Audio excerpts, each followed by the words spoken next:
Hey YouTube, welcome back to New Rock City. I'm your host Stephen Moss, and each week I bring you a brand new band, interview them, and play some of their music. This week for episode 17, we have a band from Melbourne, Australia, Wishful Thinking. Thank you so much for coming. Thank you for having me. First thing I wanted to do is just have you introduce yourself and say what you do in the band, please. My name is Carl, or for you Americans, Carl. Uh, I am I am the lead singer and guitarist in Wishful Thinking. It's funny to hear you talk about us as a Melbourne band. We're actually spread all over the country. So I am in Queensland at the moment. For those of you Oh, who don't nice. know, that's I don't know, it's about midway up the eastern coast. Um, one of our members lives way up north on the eastern coast, and the other two guys live just outside of Melbourne. So we did Okay. start in Melbourne a really long time ago, but it's hard these days. We just kind of go, we're an Australian band. We are truly Gotcha. an Australian band. Well, I like to phrase my questions in chronological order, and you Mm-hmm. guys have a very deep history. So I'll kind of let you just kind of like elaborate as much or as little as you'd like. Um, but when did you guys meet and form the band? How did that happen? Yeah, so the band started, it was me and my brother Lachlan. We were teenagers, and at that time we lived in a place called Tasmania, which for you Americans is that tiny little island down in the bottom right hand corner. And we had just me and my brother lived in the United States for a while. We lived in Louisville, Kentucky. Oh, really? Yeah, up until I was about 16, and it was there that I just developed a love of punk rock. And I'm so glad to see that you have both a Dookie and a Nirvana poster there in the background. That is just brilliant. It makes me Thank you. feel nice and warm and at home. Yeah, and it was around, I don't know, I think I was 18 or 19, and my brother would have been 16 or 17. And we just started jamming. I played guitar, he played bass, and we started writing songs. And our next door neighbor started playing the drums. Oh, And we cool. didn't know it. Yeah, we didn't know any other drummers at the time. So the three of us joined up, and it was really cool. We used to just run next door and jam like 3-4 times a week. Nice. And then there's a big long history after that. Like we moved around Australia, my family moved around, and me and my brother sort of tried to keep together as much as possible. We kept writing songs, and then we kind of started in Melbourne in about the year, I don't know, I think it was about 99. We went on our first Australian tour. And that's in Melbourne is where we met Lee, who's our current drummer. Gosh, my brother left the band in 2001. And that's a whole story in itself. Needless to say, everything is good now. Gotcha. um, and so when we broke up in 2006, right at the end of 2006, and then about 2 years ago, one of the most well-known and recognizable radio stations in Australia decided to play a couple of our songs just out of the blue, which kind of blew our mind. We thought that was very cool, hearing ourselves on the radio again 14 years after we'd broken up. And then shortly after, a guy contacted us and said, "Do you guys want to come out of retirement and go on tour?" And we went on tour with this awesome ska band from Australia called Area 7, who are like, I don't know, ska pioneers in Australia. If you think of Australian ska, you think of Area 7. So that was Awesome. really, really cool. Yeah, we went on tour with them. And then while we were on tour, we were like, "Hey, do you guys want to keep doing this?" So we said, "Yeah, all right." So since then, we've released an EP. We're headed off on tour in June again, hopefully, if everything goes well. That's a brief history. Very Anything in there nice. you'd like me to elaborate on? Well, actually, yeah. So that kind of went very nice into my next question. So you had touched on how in 2018 the band was featured on a radio show. Yeah. That segment was called "Great Australian Bands Who Broke Up." I was curious, did you know you were going to be on that show, or how did that come about? No, it was really strange. So I was at home on, I don't know, a Wednesday, and my phone started lighting up. And it was my friends texting me going, "Carl, you're on the radio. Carl, you're on the Oh radio." wow! And about a year earlier, I had released a solo record, which, I think about 8 people heard. And my first thought was, why on earth is one of the largest radio stations in Australia playing my solo stuff? And people are like, "No, no, no, it's wishful thinking." And I'm going, that doesn't seem right. So I jump on their website, and lo and behold, there's one of our songs got played about midday. And yeah, so then me and a few friends are sort of messaging, friends from back in the day, and they're going, "Oh yeah, there's a show coming on tonight, and he's going to play a bunch of us." So me and some other friends who were also in bands back then, we all got featured on this show. And as it turns out, the guy who's the DJ who runs the Wednesday night sort of punk and hardcore show was a 13, 14-year-old whippersnapper when we were sort of semi-famous. Oh, And that's so cool. yeah, it turns out he was a fan, and so that was really cool. So now yeah, when we've released new stuff, he's kind of been playing that and focusing on that as well, which has just been, it's been a godsend, really. Like thinking back to the day when we used to pay a lot of money and try really hard and email lots of people and schmooze as many people as you could to try and get like one play on this radio station. And just now we've got this guy there who seems to think we're pretty cool. So that's awesome. nice. Yeah. Yeah, it is. So how much of a role did that show play in getting the band back together? Like, was this a thought you had before that show? No, I was done. Gotcha. Being in a band is a double-edged sword. I love it so much. Performing is the best thing in the world. But organizing tours and booking flights and trying to get the right bands and, trying to get the right image online and stuff like that is really, really hard for me. It's very anxiety inducing. So when we were contacted about getting back together, I originally said no. Oh, wow. And yeah, I spoke to the boys and I thought they would say no as well because it had been so long, and all of them were in. And I was quite surprised. So I was sitting with a friend one night and we were having a couple of drinks, and I let him know, and he had no idea that I was even in the band back in the day. And so he jumps on YouTube and he's listening to our stuff, and him and his wife are just looking at me going, "You're going to do it?" And I'm like, "Nah." And they're like, "Are you insane?" They're like, "This is the one life you get. This is it, make it happen." And so I thought, yeah, okay, maybe. And then I did it, and it was just the best thing in the world. So Nice. trying as much as I can to manage the anxiety that comes along with booking shows and booking tours, and just trying to focus on writing music, which I love, and performing music, which I love. So COVID has screwed that up in a really, really big way, because we haven't gigged now in over a year. And we're booking this tour just with fingers crossed, going, please venues stay open, and we'll see what happens, eh? Gotcha. So you had touched on the 13, 14-year hiatus, Yep. and you also said you had solo stuff. So I was curious, Yes. during that hiatus period, did you guys join other bands? Were you still making music, or Yeah. musically, what were you doing during that So time? when we broke up, we were a three-piece, and it was me and our drummer Lee and Alistair. And Alistair, shortly after we broke up, he's our bass player. He joined a band called In Fiction, and moved to a city called Adelaide, and that's where he continued his musical career. I think he played in maybe two bands after that. His band In Fiction was fantastic. If you ever get a chance to check them out, I think all their stuff is on, Spotify and stuff. Awesome. But they were a really, really rad band. So he did that for a while. Our drummer Lee, he's played in a couple of different bands, whose names I can't remember at the moment. He joined a folk band called Cordial Factory, and cordial is something that you guys don't have in America, but it's Kool-Aid basically. So Oh, okay. I don't know what that is. yeah, so the Kool-Aid Factory doesn't really have the same ring to it, but yeah, he is. Lee just comes from a musical family. He's always doing something sort of Gotcha. musical. So, And so I besides think your solo self, did yep. you also do stuff? No, so I did very little. So the solo album was, I had really done nothing for about 10 years. Gotcha. And I'm a songwriter, so I continue writing songs throughout that time.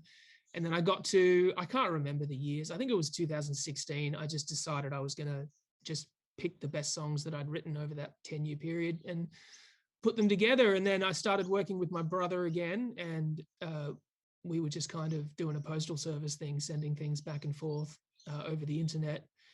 And I came up with a solo album. So it was really only just for me. It wasn't anything that I was, expecting to get any sort of traction from. I just thought I'd like to have a nice representation of those songs. So you can check it out. Carl W. Jackson. The album is called Just Another Number. It's on Spotify. You can have a listen to it if you want. It's pop rock.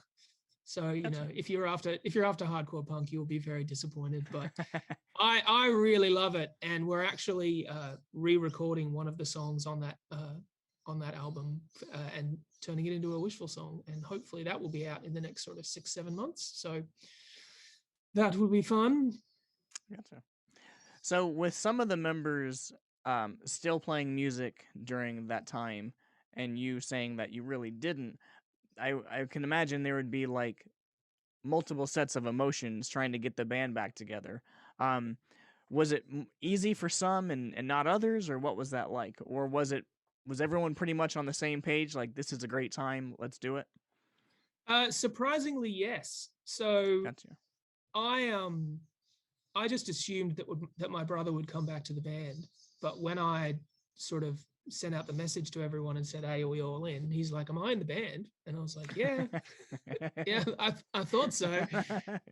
But I don't think he's really done much besides playing in local bands, and he's got a recording set up in his house. So we still play music, and I should clarify that. Like, I was playing music in that 10-year period, just not to any great fanfare.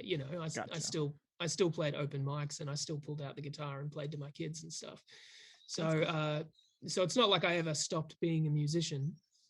But yeah, so no, we were all really keen. Hey, surprisingly keen, and in a situation like that, I would have thought that I would have been the keenest member, but it turns out it was kind of the other way around. The other guys just, if you're starting out a band, if we wanted to start a new band, there would be a huge slog to try and get some sort of following and some sort of thing happening. But the four of us got together, and I told the promoter when he first put us on, I was like, I cannot guarantee that anybody will come to see us. I don't expect anyone to come.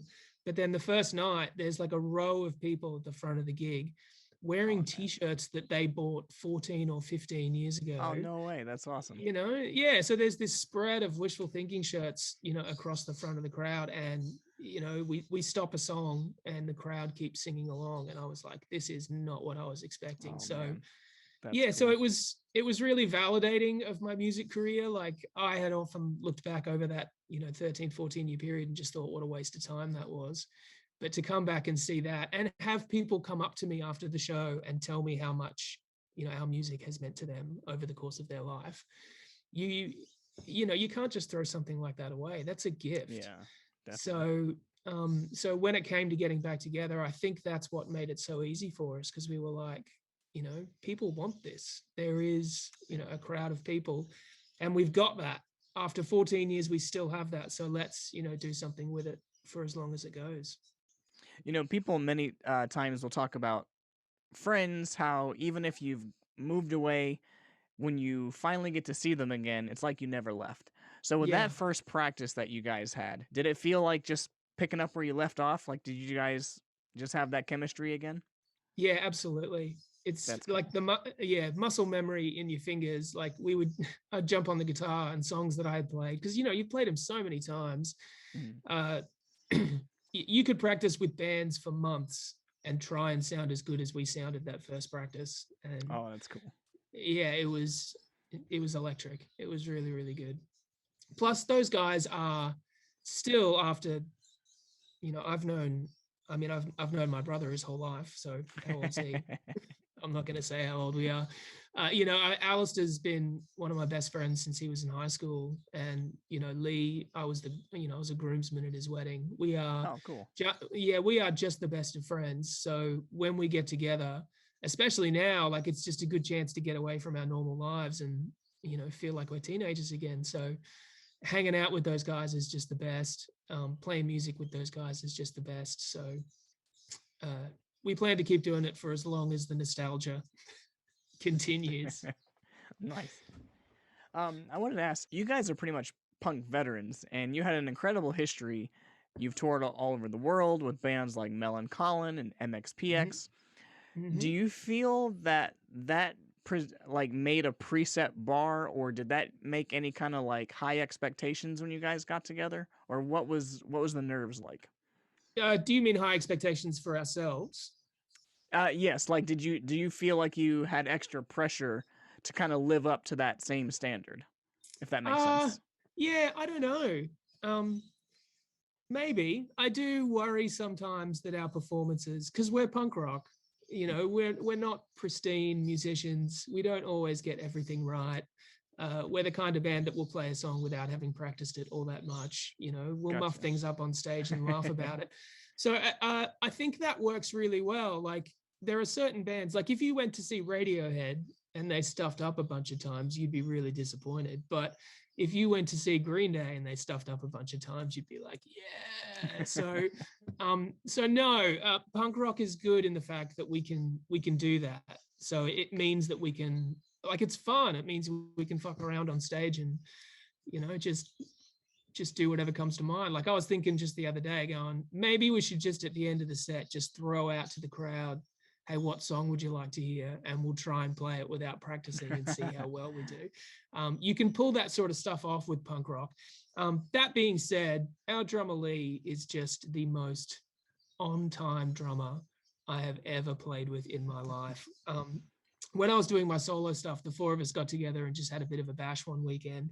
And we played one of the songs and I got it on video. And while I was videoing it, I lined it up with the recorded version and Hmm. just put one over top of the other. And he was completely on the Still on beat. point. Oh Yeah, man. without a click track, without hearing it. And I was just like, this is insane. So, and our bass player, Al, is, I feel just blessed and privileged to play with musicians like I do. So, That's uh, cool. for those of you out there wondering, the secret to being in a good band is always play with musicians who are better than yourself. So, and as a songwriter, it just means that I can, I try to play something and I go, well, I can't do that. But then I ask the other guys and they're like, yeah, we can make that happen. Um, so yeah, back to your initial question. No, I don't really feel pressure to play the best. I do feel the normal pressures that I think most bands do in that you want every show to be good, and Gotcha. when not as many people show up as you want, to still play the best you can and still trying to get that punk rock energy, because a punk rock show is nothing without a crowd. A jazz musician can play for 3 hours and it doesn't matter who's there, but for a punk rock show, you want a circle pit. You want people Yeah. screaming out the lyrics. It's not just the band, it's the crowd as well. So I do feel a bit of pressure there, and sometimes that happens and sometimes it doesn't. You just kind of got to roll with it. Well, you had touched on it earlier, but I was just kind of thinking how cool it must have been for your fans when they heard the news that you were coming back together. But I wanted to know from your point of view, like you had mentioned that first show, seeing those Linus shirts. What was it like for you seeing faces of people that you used to see at your shows that they came back and like that reunion? What was that like? Yeah, it was incredible. One show in particular, there is another band from Melbourne called Anti-Skeptic, who we were really, really good friends with, and they were also pretty huge in Australia. So we played, one of the last shows we played was with them we did one in December, and it was a reunion to end all reunions. Like Oh I wow. was just I was just chatting to a mate yesterday. We were talking about that show, just going, everyone was there. That little kid who used to come, who's now in his 30s and has male pattern baldness.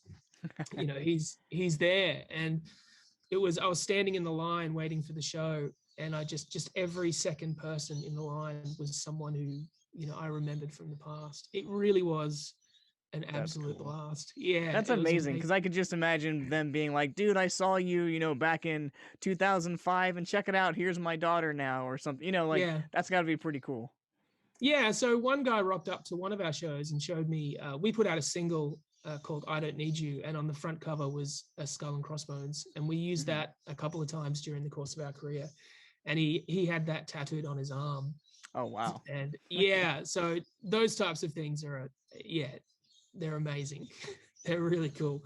But yeah, the reunion aspect is really nice, just to see people whose names you can't remember, and you look at them and you kind of remember their face, and then they start telling you a story and it just all comes back to you and you're like, yes, I remember that. So I met a guy in Sydney at our very last show before Mhm. COVID, and he was wearing one of our shirts. And I said, that's amazing. I said that it's lasted for that long. And he goes, oh, well, actually, he goes, I don't know if you remember me, but I took some photos for you years ago. And I was like, yeah, I do remember that. And I was like, I've actually got those photos on my phone. And so I showed him these Oh, wow. photos. And he goes, I don't know if you remember, he goes, but I was quite large back in the day. And he goes, and I bought a bunch of shirts and I never fit any of them. And then a few years ago, he had lost an overwhelming amount of weight and he looked amazing. And he had pulled out all these shirts that he'd kept in storage. Oh, And wow. yeah, and was wearing them. And so he's wearing the shirt and he's like, not only is this a cool shirt, he's like, but this shirt is a reminder of, what I've achieved and what I've done. Wow, that's an amazing So, story. yeah, there's been heaps of stories like that along the road, like a young lady coming up to me and telling me that my music had inspired her to start her own band, and she's been touring, with her band for the last however many years. Oh, man. Yeah, it's amazing. It really is a privilege. Like I said before, it's a gift. So I'm just trying to, I try to remember that when the anxiety kicks in and I go, I can't do this, I can't do this. I just go, That's cool. how many people do you know that would love to have the opportunity to do this? And I go, all right, okay, I can't throw it away. Let's do it. That's amazing. Yeah. Now, what about the other side of the coin? Can you think Uh-huh. about a time when you were starstruck by getting to meet one of your musical heroes?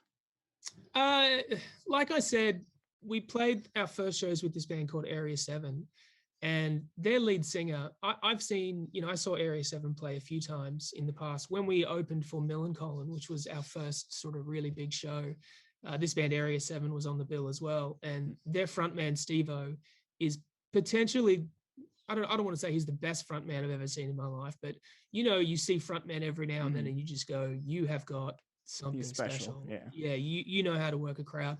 And he's just the friendliest and nicest guy. So I was a little, I don't know, a little starstruck to be playing with them, and to see this band that, when I was a teenager, they were all over the radio, and like he's sitting back or sitting side stage watching us play, and then we asked him if he would, do a collaboration with us and sing on one of our songs, and he was totally down. So, Oh, that's cool. yeah, so that's being able to do stuff like that is pretty cool. But no, I don't think I've been. Besides that, yeah, I think that's the only time since getting All back right. together. Anyway, hopefully in the Gotcha. future we'll get to play with some famous bands. I mean, I remember playing with MXPX back in the day, and like those guys were my idols. I didn't Oh, that's even, cool. I barely even spoke to them. I was so nervous at that show. Like, there they are, in the flesh. And That's yeah, sweet. I remember standing with Millencolin before they went on stage, and that was pretty unreal. That's When cool. you've listened, when you've listened to someone for so many years, and there they are standing in front of you, yeah, you get starstruck all the time with stuff like that. That's awesome. Yeah, man. Um, in May of 2020, you Yes. released your first song in 14 years called "Time to Be Alone." Yeah.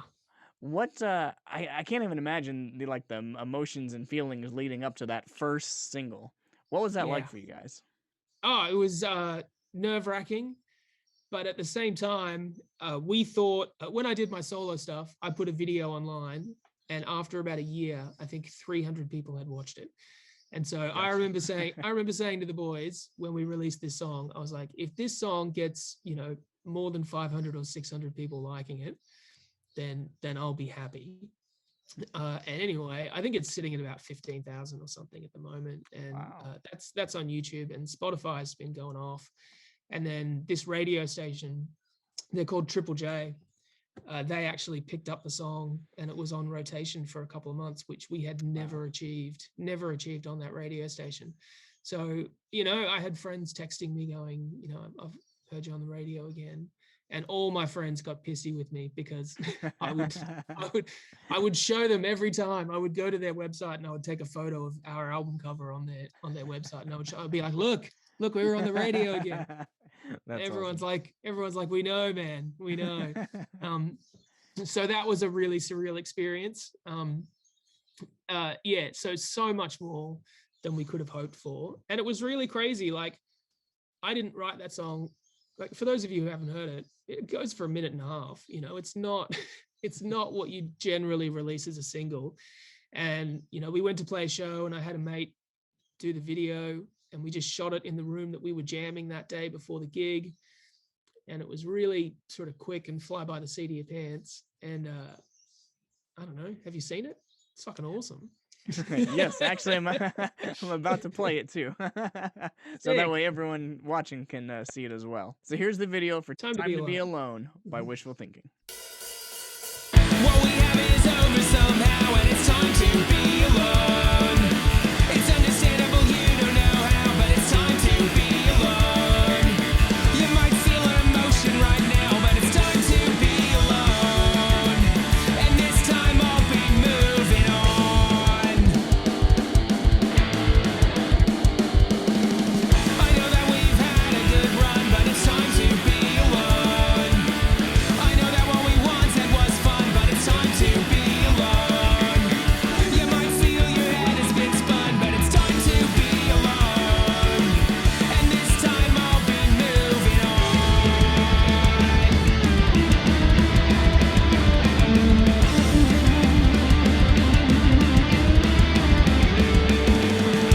And I can't help but relate feelings I can't help but say, going round and round inside my head. What we had is over somehow, and it's time to be alone. It's understandable you don't know how, but it's time to be alone. You might feel an emotion right now, but it's time to be alone. And this time I'll be moving on. All right, welcome back to the show, everyone. Carl, on your Spotify bio, it says that you write happy songs about sad things. Yeah. And I would think that when you're writing about like a more sensitive subject or maybe a more aggressive topic, that the music would tend to get darker and heavier. Um, how do you find that balance of writing about a sad topic but still keeping the music on the more upbeat? Yeah, the writing songs, happy songs, sorry, sad songs. I've lost it. Happy songs about sad things. That was just kind of an observation that I think it was when we released our second album. So this is going back to maybe 2003, 2004, when I was doing an interview similar to this, and the guy was asking me about the subject matter of all these songs, and I was talking about them, and he just kind of goes, they're kind of sad topics. And I was like, yeah, they're a bit heavy. And he's like, but they're really happy songs. So I was like, oh yeah, I suppose they are. I think that just kind of, I don't try to do that. Gotcha. And Time to Be Alone is the perfect example. Like, I just wrote this song. I thought it was cool. I was thinking about an MXPX song called Educated Guess, which is one of my favorite MXPX songs. And I thought, I want to write a song like that, you know, short, fast, time changes. And so I wrote this song, and all the songs that I was writing when I started writing again for Wishful, I don't know why, but like they were all just like breakup songs. And Gotcha. I'm not quite sure why that happened. I'm quite happily married, but yeah, just breakup songs is I like breakups. I love love songs. Gotcha. Pretty much. If it's a a love song that's a good, or a love song that's we're breaking up, I really do enjoy love songs. So breakup songs is what came out, and when you listen to the lyrics, it's quite a heartbreaking, devastating. These two people are going to be apart. But it's a banger. It's a banger of a tune. It's fast, and I think that just comes from my love of a good, catchy chorus. You know, my favorite bands are bands like MXPX, Green Day, Weezer. These are bands that are heavy, but have really good hooks. You know, so I think every time I write a song, I'm looking for that. What's a really good, uplifting hook, and then it comes back to me, and I got to write the lyrics, and it's like, well, what's real in your life, Carl? It's like, well, anxiety, depression, fear, loneliness. And so I just write about the things that come from within me, and the two mesh together. And I think it's good. Like, I was listening to a song the other day by an Australian artist, or artists, Angus and Julia Sohn, and the song's in a minor key, and it's, you know, it's slow and brooding, and I'm listening to it going, this is a depressing song. And then I listen to the lyrics, and it's all just about how much she loves somebody. And I'm going, oh, that's really nice. Like you listen to it and you're like, yeah, I feel like this should be a breakup song, but it's not. It's just a love song. And I thought that's really, really cool. And then I just thought, oh, I kind of do the opposite of that. I write these happy songs, but keep them about, I don't know. I wouldn't say negative, because I think I use songwriting as an outlet. Like if I'm depressed, I want to write about it and I want to get it out on paper. So whilst the songs might seem depressing, for me, they're actually cathartic. Like they make me feel better and they make me express what's going on inside. So even though they're depressing, I hope that other people feel the same way. Like when you're depressed and you listen to someone singing about things like that, it makes you feel heard and understood. Yeah. So Well, I no, think it definitely does. And like I always have the Nirvana flag behind me for that reason, because when you go back and you look at what was the top songs on the radio at that time, they were super poppy and they were all a lifestyle that wasn't for a lot of my generation. And so when Kurt came out and was singing about real topics, that gave a voice to an entire generation.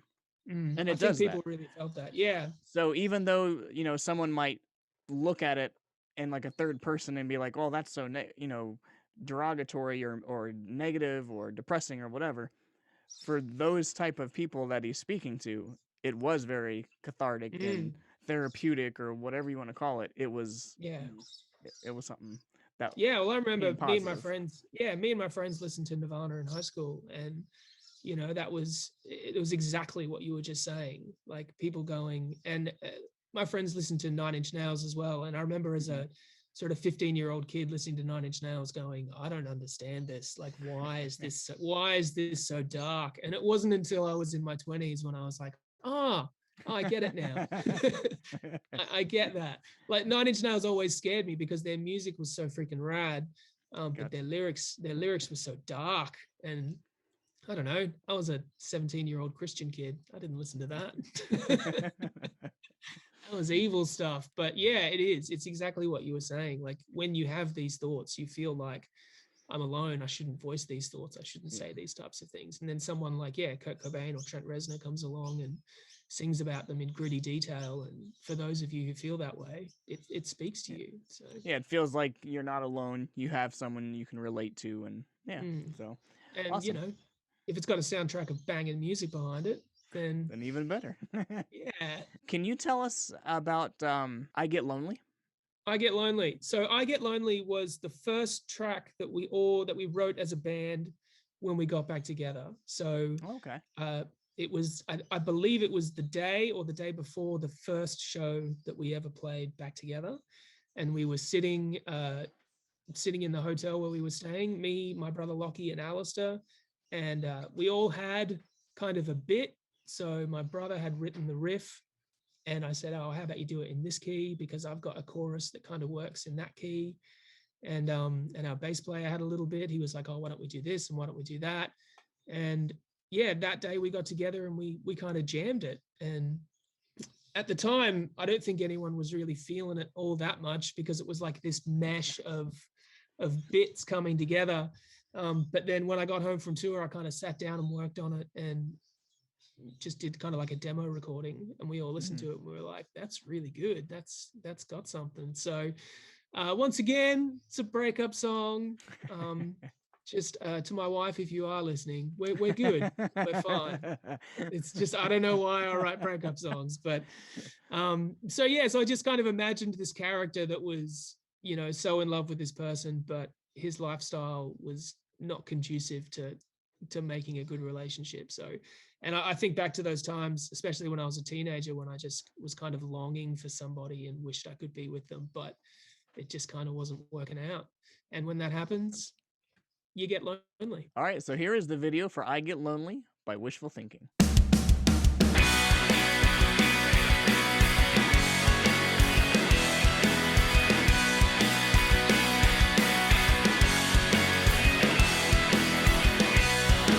Get bored, get tired, get drunk, get wired, lie down and play guitar, get drop dead lazy, then go stir crazy, get high and watch the stars.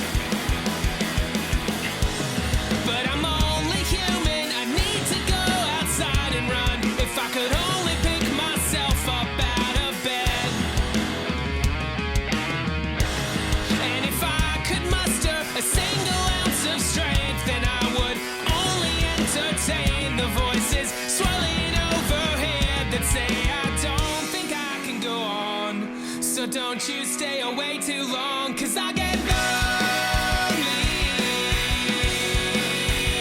Yeah, I get lonely.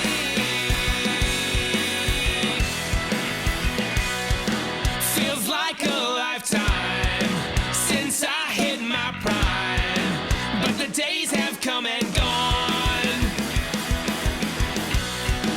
Feels like a torment, feet locked in some man, without a dream I can act on.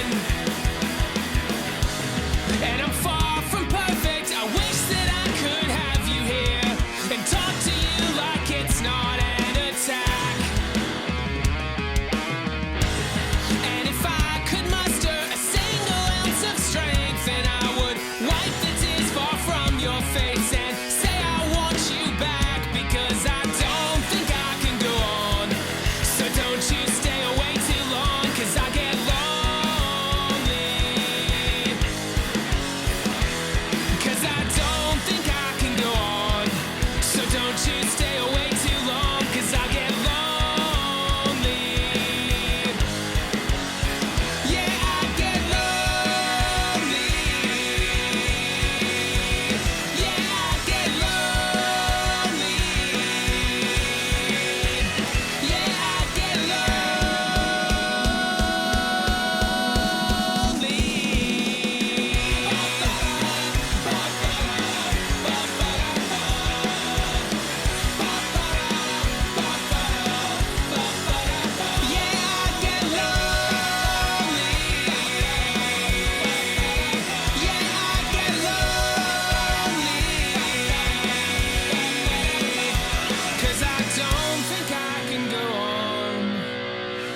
So don't you stay away too long. And welcome back to the show. Last episode, I had a music producer by the name of Pete Zen on the show. Mhm. And one of the things we were talking about were the changes in the music industry. You guys have seen that firsthand. Yeah. So, what was it like for you guys trying to step back into an industry that has changed so much over the years? It's terrifying. It really is terrifying. So the only reason that we have made it this far, I think, is because, like that story before about that young guy who now works at this big radio station, we are also working with a guy who's booking our tour who also happened to be a young guy. You know, when we were starting out, the guy that's doing our artwork is also a young guy who used to come to our shows and play in bands, you know, when we were Oh, younger. that's cool. And thank God I have friends in that industry who are happy to just deal with me, because I have no freaking idea what it is that I'm supposed to be doing.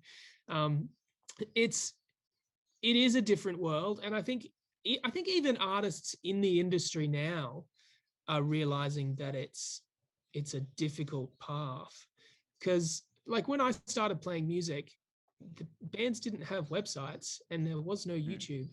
And I remember when MySpace came in and everyone was saying, you've got to get MySpace, you've got to get MySpace. And I was like, what in the world is this thing that everyone's talking about? And, you know, suddenly we had to deal with, you know, like I put my band online and everyone was ranking us with other local bands and stuff. And I'm like, what is this? like talk about anxiety inducing. Like, Yeah. you've got, you know, 24/7, you can check and find out how many people are playing your music at any given time. And I know all of you artists out there have lay in bed at night at some stage and jumped onto Spotify to see if anyone's listening to your track. It's hard, man. You kind of gotta know when to go in, and you got to know when to just pull yourself back and just go, I don't need that at the moment. I don't need to know who's listening to my music at every moment of the day.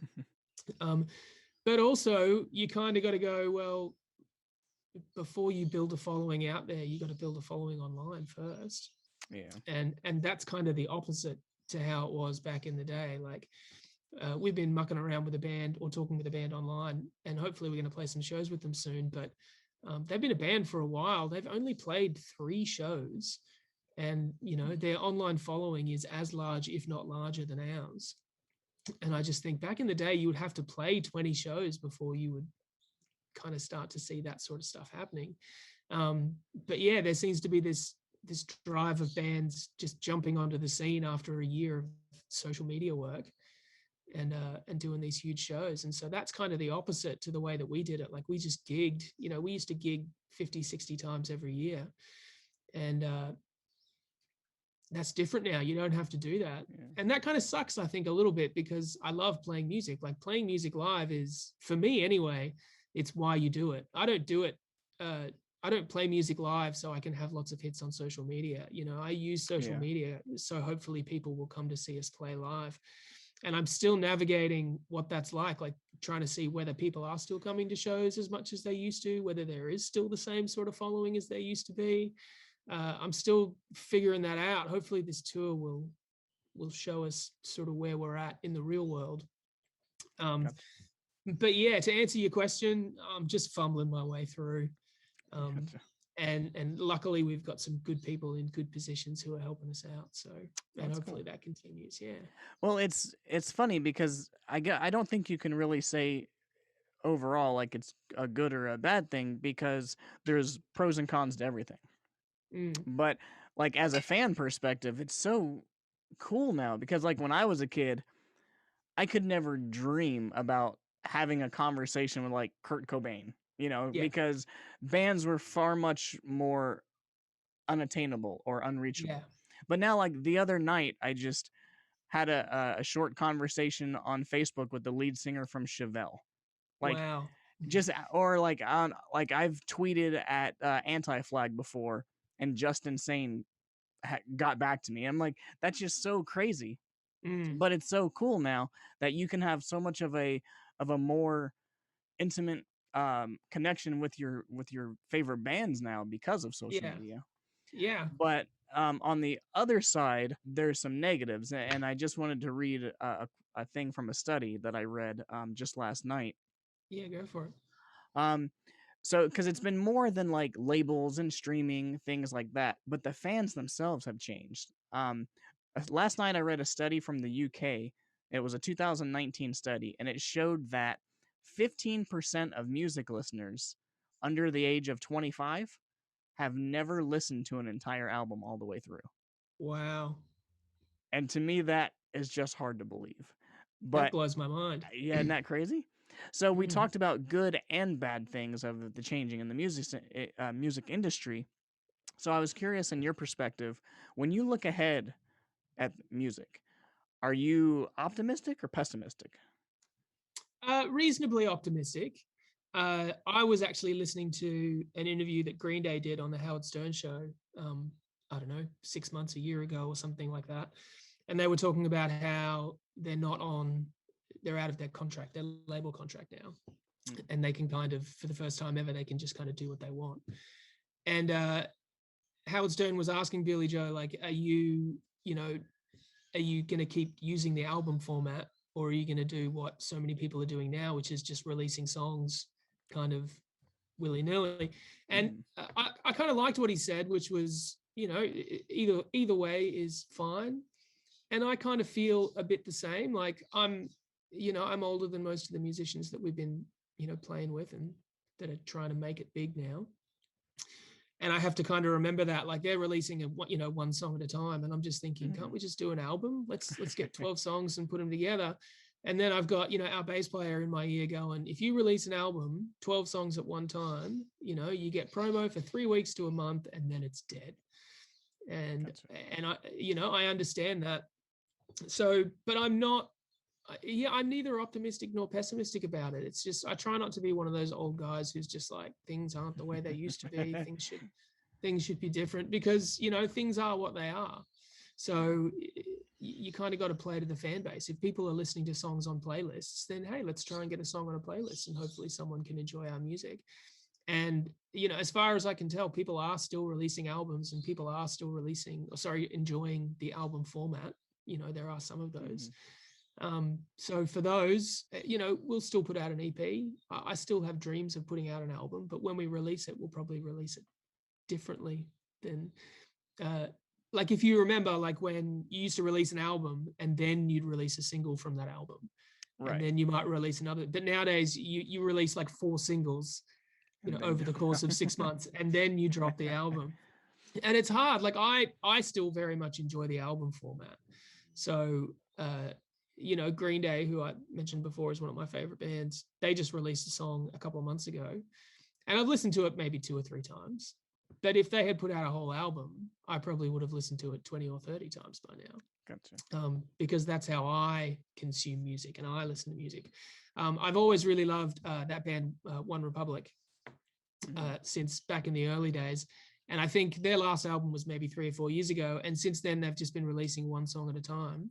And I haven't listened to any of them. They've got like 17 new songs that I've never listened to because they just release them one at a time now. And I'm like, I'll put them together on a playlist sometime and give it a listen. But yeah, I that's how I like it, because that's how I grew up. But I'm certainly not opposed. I just like writing and recording and releasing music. So if I have to do that one song at a time, so be it, you know. You know, here in the U.S., I'm sure everyone knows pop punk was very mainstream in the 90s and 2000s. Yeah, man. And then it kind of went back underground, but the U.S. still was pretty solid in putting out good music. I kind of feel Australia has also been pretty solid in the punk scene over the years, because you guys had bands like Dune Rats, The Living End, Violent Soho, Bad Dreams, Paperweight, you know, and they've all been putting out music through the same course. So I was just kind of curious, how do you think the punk scene has changed over the years in Australia versus how it's kind of had its ups and downs in the US? Yeah, as far as I can tell, it's pretty similar. So Australia will echo the US in Gotcha. much of what it does, sort of socially and musically. And it was the same. Punk rock was huge from about 95 to maybe 2003, 2004. And then emo kind of started to take over, emo and hardcore. I remember, like, when we first started playing, we'd play a gig with another punk band and maybe a ska band and maybe, like, I don't know, there'd even be like folk bands and stuff like that. Like, bills were always really mixed. And then towards the end, I just felt like all I did was play with hardcore and emo bands. And I remember that was kind of one of the reasons why I was getting out of it. I have nothing against those styles of music. They're just not my style of punk rock. So I remember it was depressing when we started in the punk scene. Like, metal was dying and it was taking a real kick in the teeth. And I remember just looking at metal guys going, "Get out of here, you know, make way for the new." But then when the style of music that I loved was going out of favor, I was like, "Oh, this sucks." So, but yeah, it has been since we got back together, I've been paying a bit more attention to the punk scene. And like you mentioned, bands like the Dune Rats, who have just been kind of reigniting punk rock, you know, and the Chats as well, who are doing really well here in Australia. I don't know if you've heard of them. I don't know that one. Okay, you've got to check out the Chats. Okay. If you're not, you might not get it because you're not an Aussie, but they are super. I don't know. I think the best US translation would be white trash. They are okay. and they lean right into that vibe, and they're freaking awesome. But yeah, so I started checking out a few of those bands, and I was like, hey, punk rock's making a bit of a comeback. Gotcha. Well, that's good to hear that it's doing that there. Yeah, and I kind of like the fact that it's not as mainstream as it was, because I love pop punk, and you know, some of my favorite bands have been pop punk bands. Like, I loved New Found Glory, and they are kind of the epitome of pop punk. Like, almost cringeworthy now when I listen back to some of their stuff, and I'm just like, oh man. But you know, some of my favorite bands have always been like all those bands on Fat Records. I won't name them all. Those bands were incredible and shaped my musical style so much, and I always had a tendency to lean towards grittier, sort of more underground punk rock. So now that that's kind of coming back into favor, it's good. And like, I don't know where we fit in that. That's probably more, that's my question for you. Where do you see us? Do you see on a spectrum of pop punk and gritty punk? So put New Found Glory here and maybe No Effects over here. I'm not sure where we sit. When I first started hearing your music, the first kind of vibe, the strongest vibe I got from you was Descendants. That's the vibe that I was getting. All right, that's good. I like that. But one thing that, you know, I don't know, maybe it's just me, but because people say, "Oh, punk died," I don't really agree, because it never went away. It just never got played on TV anymore. But like you, I could care less because that people that were into that music, they weren't into it because, oh, it's on TV or because it's cool. So like you mentioned Newfound Glory. Well, I saw them was it 2017, 2018? Or 2017. So I'm like, they still tour. They were still putting out music. Some 41 still putting out music. Blink. Yeah. But for you guys, I kind of feel Australia was the same because like one of my favorite Australian bands is The Living End. They've been putting out music since the 90s and never stopped. Yeah. So I would kind of guess that it never really went away in Australia, but that's what I just wanted to ask. Like, did it ever really go away, or did it, like the US, did it just drop out of TV? Yeah, I think The Living End is a really good example because they have continued to put out albums which, in my opinion, are as good as the albums as that they used to when you release. listen to their new stuff compared to their first album, to me it stacks right up there with it, man. Like, yeah, Chris Chaney is a living legend and should be immortalized in stone somewhere. That guy is just, I've never met Chris Chaney, but I have a feeling that if I did, I wouldn't be able to speak. He is, there we go. he's just one of my guitar heroes. So I mentioned before we toured with this band called Area 7. Well, the lead singer of Area 7, I think, was Chris Chaney's best man at his wedding. Oh, no way. So That's he's cool. Like, we're sitting at the airport and he's scrolling through his photos on his phone and he shows me a photo of Chris Chaney from high school. And he's like, this is Chris Chaney when he was 16 years old. And I'm just like, I want to know Chris Chaney, please. Can you please introduce him to me? That's awesome. But yeah, to answer your question, yeah, punk rock, I think, was the same. There was still punk rock in Australia. I was out of the music scene at that time, so I can't really tell you how big or small it was. But from where I'm sitting, yeah, it was the same. It went down, and it wasn't on TV as much, and it wasn't on the radio as much. But they're still going, and yeah, they're still touring. They're playing. They played near me just a year ago or so. So, right on. Yeah, well, I want to play another song from you guys. What can you tell us about The Wrong Team? The Wrong Team. So this is the song we did with Steve-O from Area 7. I think you've got the lyric clip there. Yeah, that's the one I got. Yeah, so that's Steve-O, and we'd written the song. The song's about a stalker, pretty much, an online stalker, who's in love with someone who doesn't love him back. Breakup song, everybody. Yeah, it's a sad song, a happy song about sad things. And yeah, we approached him because we thought it might be good to have some star power on the album. And we just toured with them, and we were like, maybe we'll ask him, maybe he'll do it. And I thought he would say no. I thought he'd say thanks for your time, but no. But he was super keen. Booked his own time in a studio. And then when we asked him to do the video, because the video is just a fuck around lyric clip. It's a bit of fun. And yeah, when he sent us the video of the stuff that he'd done, like, you have a look at him, like he taped up his fingers, he's got props in front of him, and he got right into it. And for a video that was shot mainly on mobile phones, we had a lot of fun. So now that's cool. I didn't realize that. So like the taping and all his props, that was just him adding the extra himself? Yeah, he just I didn't ask him to. He just cool. And he sent us maybe 3 or 4 different takes with different stuff in it. And I was just like, what a legend. He seriously is the nicest guy in Australian rock and roll. So that's cool, man. So enjoy. All right, awesome. Well, this is The Wrong Team by Wishful Thinking.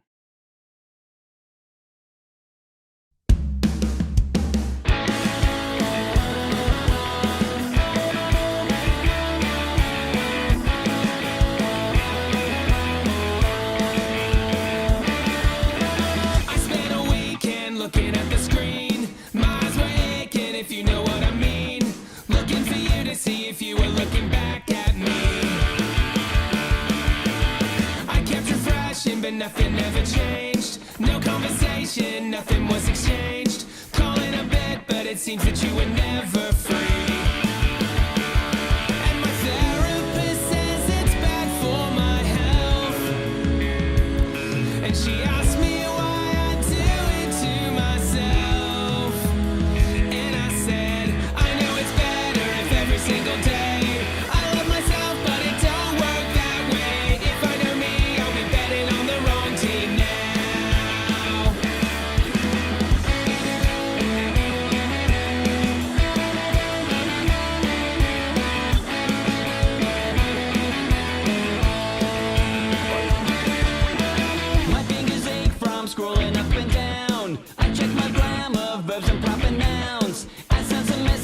some of them were never read. I couldn't eat, I couldn't sleep. My ears were burning, waiting for a beat. I thought you cared, but it seems that I was just misled. And my doctor told me to turn off my phone. And instead spent 3 days watching Game of Thrones. And I said, I know it's better if every single day I love myself, but it don't work that way. If I know me, I'll be betting on the wrong team now. I know it's better if everything I say is positive, but it don't work that way. If I know me, I'll be betting on the wrong team now. And my lawyer says that I could get a fine, or if I keep this up, I'ma do some time. And I say,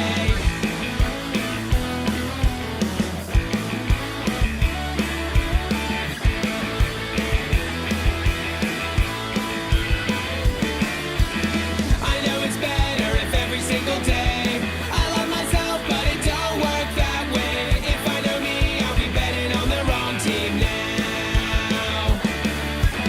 I know it's better if everything I say is positive, but it don't work that way. If I know me, I'll be betting on the wrong team now.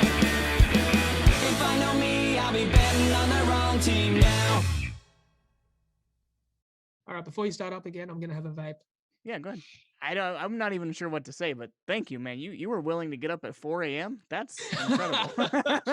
I was ready. When you mentioned, you were like, oh, I just Googled the time. We can do it later. I was like, oh, thank God. Because I had my Well, alarm set and I when was we ready first to spoke, do. you're like, "Oh, I think it's like midnight." So I'm like, "Okay, that's not bad. Most people stay up Mm. late anyway." And then I just kind of like a fluke Googled. I'm like, "Hey, what is the time difference?" And it said 4 a.m. And I'm like, "What? That's crazy."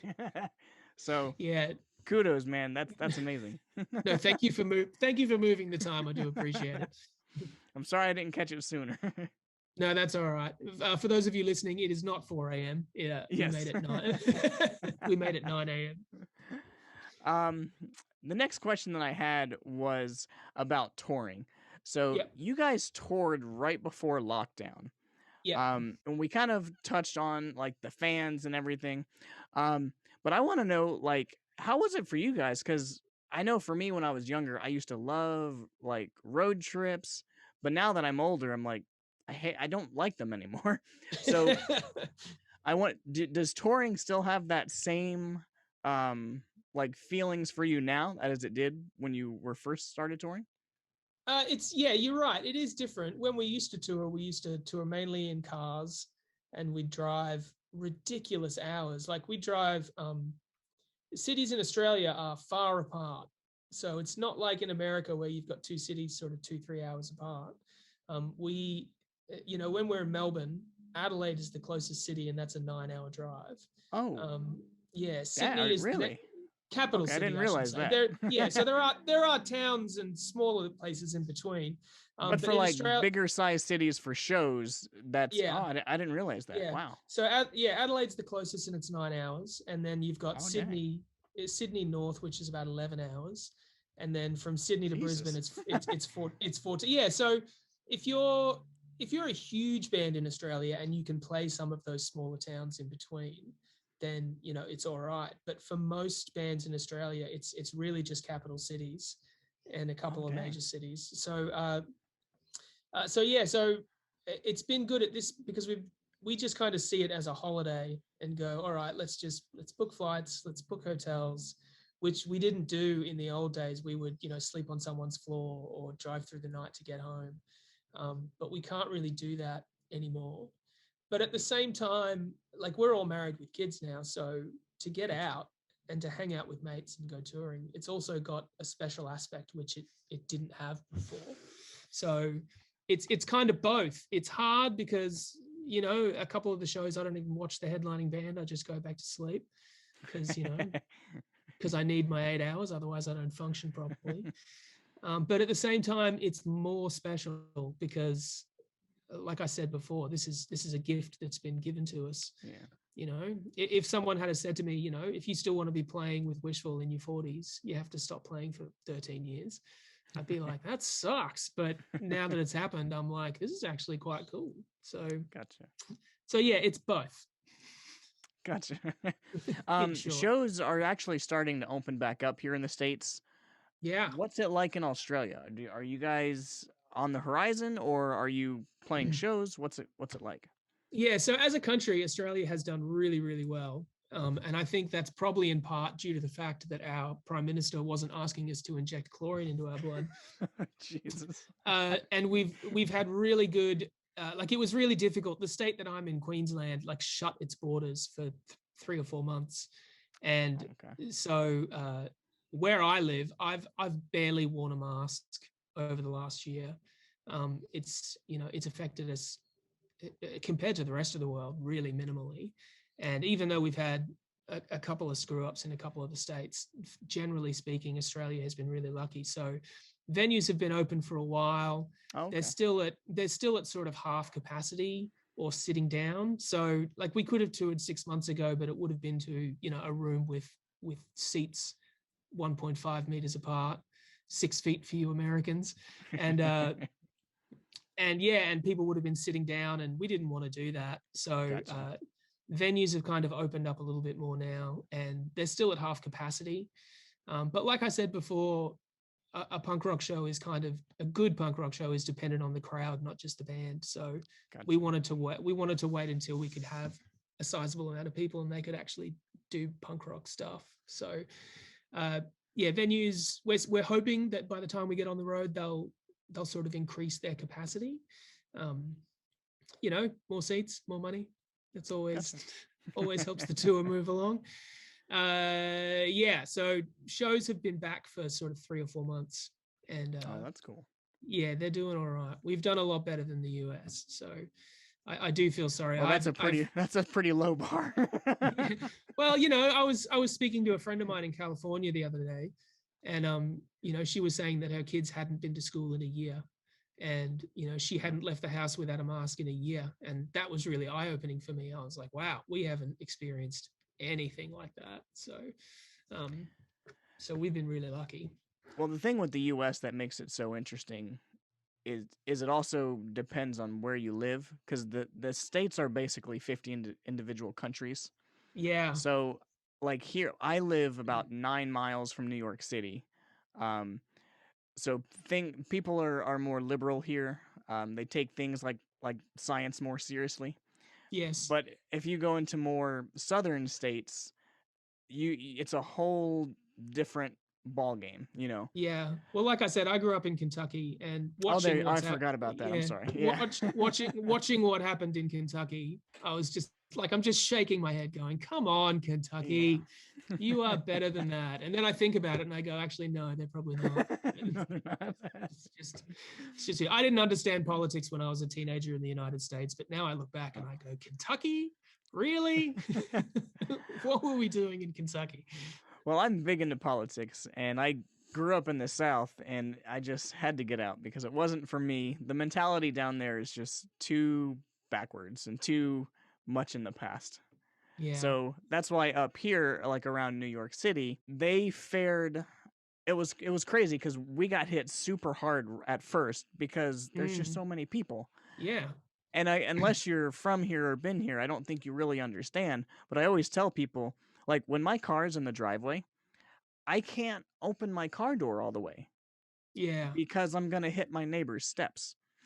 Everyone is just so packed in, so close, that when COVID came, there was just no way to really avoid it. Yeah. Well, I believe it took a little longer down there to get it. Yeah, I believe, and check this, Google these figures. Don't take my word for it. But I think the population of New York City is about the same as the population of Australia. So, New York City is about 8.3 million people. Yeah, I think I meant the greater. The greater area region. Gotcha. Yeah. So I think Australia is sitting at, I think we're about 25 million people in total.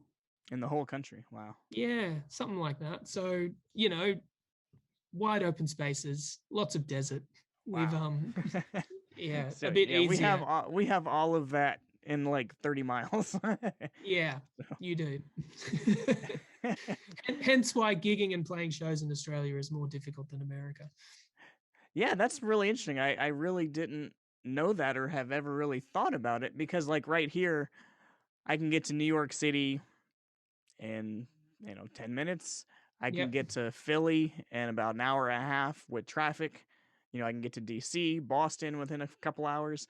So all Yeah. these big major cities really close. So I just never really thought about, for you Yeah. guys, No, what it's a traveling different. would be like. That's crazy. Yeah, it's a different kettle of fish, and it does make it hard, because Australia is land mass is about the same as the US, and population wise, as I said, you could fit our entire population into the New York area. So Gotcha. starting out as a band in Australia, it can be quite disheartening because you do have to drive or fly a really long way, a lot of times to sort of build up a following. But when you get it, it's good. Gotcha. What's been your favorite city to play in? Gee, that's a hard question. Probably Sydney. Yeah, Sydney shows have always been really good. The last show we did before lockdown was in Sydney, and it was insane. So there was about 3 other bands from our era that had also reformed after a really long time apart. And cool. Yeah, we were talking about nostalgia before. It was nostalgia times 10. It was yeah, it was huge. So probably Sydney. But I was born in Adelaide, which is one of the capital cities in South Australia, and I always enjoy playing in Adelaide. Adelaide's like a mini city. Like it looks like a city, like it's got buildings and stuff, but it's not really a city. Like it's just a big country town with buildings. Gotcha. Yeah, so I do like playing there as well. Melbourne still kind of feels like our hometown because that's where we sort of did all our work back in the day. So I like there as well. So yeah, that's a pretty terrible answer. No. Do you guys ever go back to like Tasmania to play shows? No. Because I honestly don't really know anything about Tasmania. No, but you do hear a lot of stuff like of the big cities of Australia. So I was just curious what that's like. Do you have? Yeah, no, Tasmania is hard because of course you can't drive to Tasmania. And I don't know, that's where we started, and we had a little bit of a following there in the late 90s. But when we left, I think Tasmania said goodbye to us. Gotcha. And I think I've played in Tasmania as a band once since then, and it was not worth it, to be honest. Yeah, and looking at Spotify stats, I don't think anyone in Tasmania even knows we exist anymore. So. Do they have music venues? Like, do bands typically of course. hit? Yeah, of course. There's two major cities in Tasmania, and by major, I don't know how big they are. 100,000 sort of cities, Gotcha. 100, 200,000 sort of cities. So yeah, they have city things. They have Wi-Fi and street lights and cereal. But yeah, it's just, unless you're really big, it's probably not worth going down there because it is really isolated from what I remember. It's a beautiful place if you ever want to visit there. Rolling hills and I don't know, beaches. It's cold. It's real cold. Well, I want to play one more song from you guys. Can you tell us about One More Time? One More Time. What can I tell you about One More Time?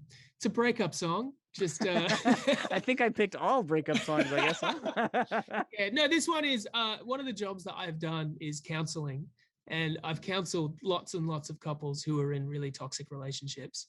And I when I was writing the song, it wasn't about any one person in particular, but just my experience working with couples who break up but get back together and hurt each other but can't live without one another. And so it's not technically a breakup song because I think they get back together in the end, but it's just about that. It's about that toxic atmosphere that happens in some relationships, which can sometimes be violent and sometimes verbal. And so I just kind of drew from those experiences to write this song. Very nice. All right, so here is One More Time by Wishful Thinking.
welcome back to the show. With 2021 looking up for many places, what are some of the goals that you guys have as a band? Get back on tour, see people, travel. That has been, as I mentioned at the start of the interview, for me, it's about live music. That's Gotcha. that's the magic. You record songs so you can play them live. So we'll be getting back together in June. And like I said, we don't live in the same city, so we actually get to spend a couple of days together and book out a studio and play some music together and practice what we're going to perform. And I love that. I really do love it.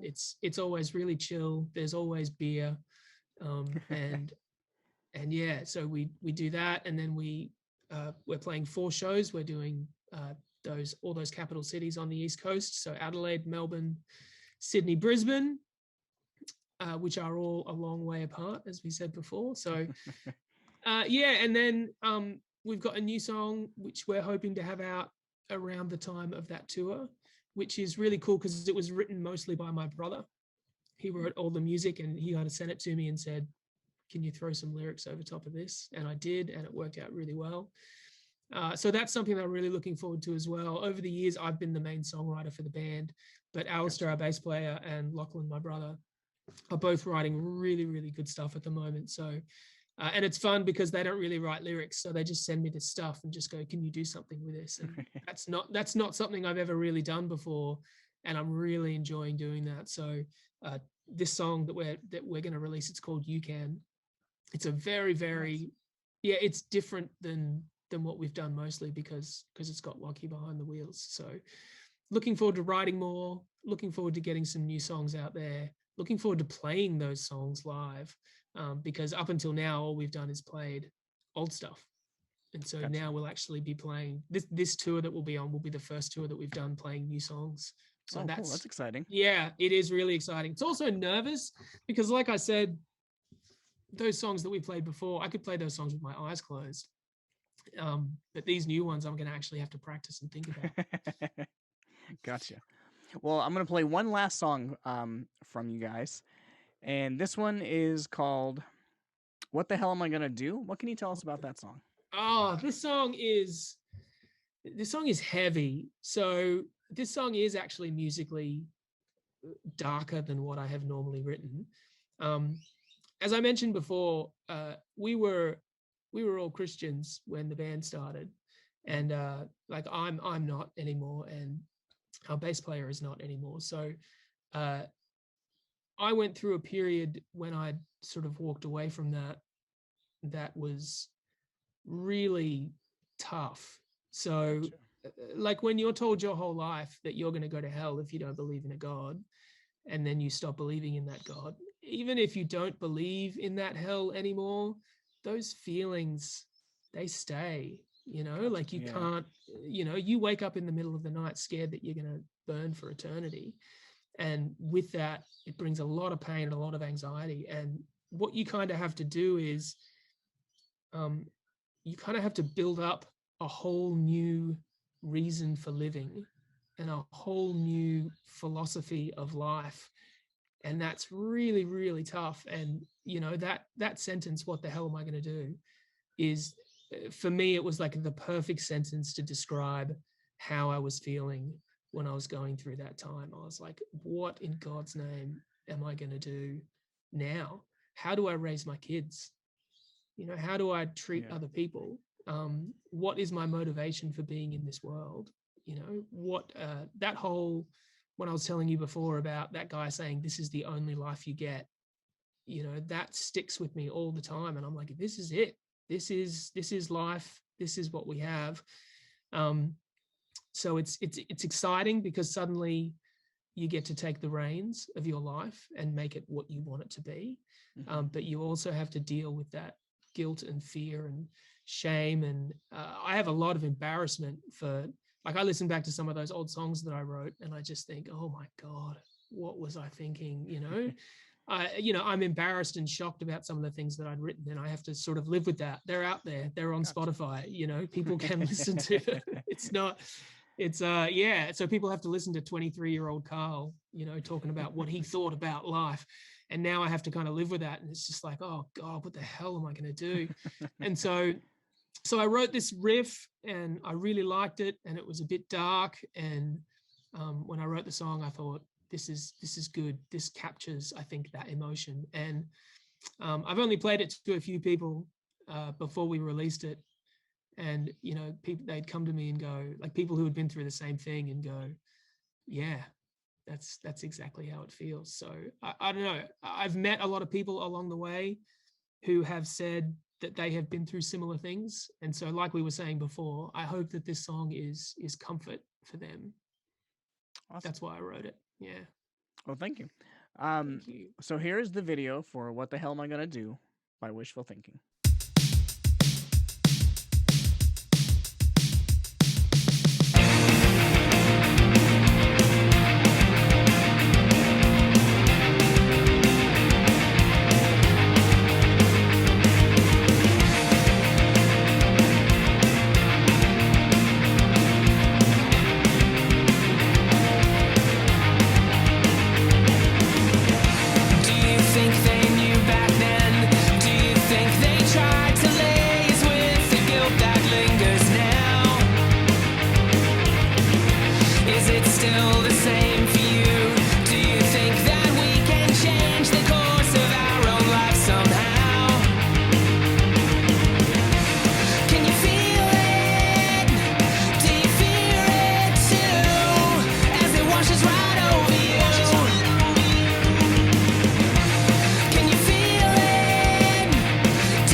Welcome back to the show. So the last part of all my shows, I always close by having the band say, what would you like to say to your fans? But I think for you, it's kind of a little different, because through this course of this interview, it sounded like to me that almost like the catalyst for you guys getting back together was your fans. You know, Yeah. you mentioned the radio, was put on the radio because the guy was an old fan. He used to listen Yeah. to you. and your fans that are helping you now navigate through this, this industry were old fans. So it seems like the root of you guys as a band coming back together were your fans. Yeah, That's really absolutely. cool. It is very cool. So with that in Uh, mind, what would you like to say to them? I've been lucky enough to have the opportunity to say this to some of my fans, but they will come up to me and thank me, and I just turn it right back around and go, no, thank you. Like, not everyone who's played in a band that broke up 13 years ago gets to have this opportunity to come back and do it again. So if you're a fan out there, thank you for sticking by us for so many years while we did nothing and just broke up. And, thank you for playing our records. Thank you for allowing me to do this, because it just means the world to me. It means everything to me to be able to do this. It's very validating of, like I'd said before, very validating of my music and my career, to have people go, no, that did actually mean something. In fact, it meant a lot. So I know it seems kind of tacky, but yeah, we do owe it all to the people who stuck with us for that amount of time and were keen to come out and see us play again. So thank you, guys. Thank you. Very cool. So in the link below, in the description below, I'm going to have a link to all of your social media. If you're watching, you can find Wishful Thinking on Facebook, Instagram, Apple, Spot, all your typical All the places. usuals. Yeah. Yes. So I'll have a link down below. Thank you for watching at home. Please like and subscribe. That really helps. And Carl, this was a blast, man. Thank you for coming on the show. Thanks so much, mate. For you guys at home, we'll see you next week with a new band. Have a good night. Cheers.